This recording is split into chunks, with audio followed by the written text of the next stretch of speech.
आइए आपको ध्यान का सही मतलब समझाता हूँ। ध्यान लगाने का मतलब ये नहीं होता आंखें बंद करके बैठने पर रंगों का दिखाई देना, भगवान का दिखाई देना या कुछ कुछ दिखना।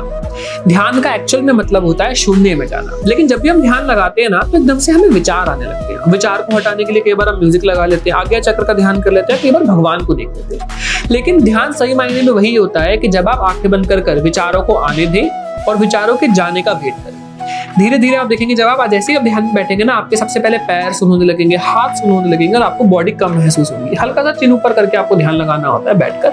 जैसे आपकी बॉडी सुन होने लगेगी वैसे वैसे धीरे धीरे विचार आपके जाते रहेंगे। कुछ लोगों के विचार 20 मिनट में जाएंगे, कुछ के 30 मिनट में, कुछ के 10 मिनट। ये आपकी स्थिति है।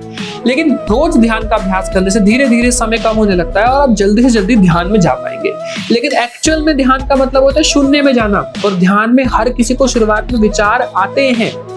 कभी कुछ विचार आएंगे, कभी कुछ विचार आएंगे, लेकिन धीरे धीरे विचार जाते रहेंगे और धीरे धीरे आपका ध्यान प्रॉपर लग